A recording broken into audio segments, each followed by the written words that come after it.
నమస్కారం ఫ్రెండ్స్, నవ్య వ్లాగ్స్కి స్వాగతం. ఈరోజు మనం చాలా టేస్టీ అండ్ హెల్తీగా ఉండే తెపాల చెక్కలు చేసుకుందాం. స్పెషల్ ఏంటి అంటే సొరకాయ యూస్ చేస్తున్నాం. ఫస్ట్ సొరకాయని పీల్ చేసి గ్రేట్ చేసుకున్నాను.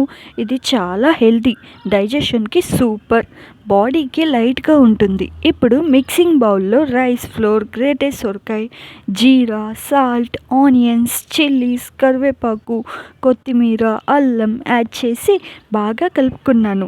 స్మాల్ పోర్షన్స్ తీసుకొని హ్యాండ్తో ఫ్లాట్గా ప్రెస్ చేసి ట్రెడిషనల్ స్టైల్లో తెపాల చెక్కలు షేప్ ఇవ్వాలి. టూ థిక్ కాకుండా పర్ఫెక్ట్ థిక్నెస్. ఆయిల్ మీడియం హీట్లో ఉండాలి ఫ్రెండ్స్. స్లోగా చెక్కలు యాడ్ చేసి గోల్డెన్ బ్రౌన్ అయ్యే వరకు ఫ్రై చేయాలి. హెల్తీగా స్నాక్ కావాలి అంటే ఇది బెస్ట్ ఆప్షన్. కిడ్స్కి, ఎల్డర్స్కి అందరికీ బెస్ట్. ఈ రెసిపీ నచ్చితే లైక్ చేయండి, కమెంట్లో చెక్కలు అని రాయండి. ఇంకా ఇలాంటి హెల్తీ ట్రెడిషనల్ రెసిపీస్ కోసం నవ్య వ్లాగ్స్ని సబ్స్క్రైబ్ చేయడం మర్చిపోకండి. ఇంకో వీడియోలో మళ్ళీ కలుద్దాం. Until then bye.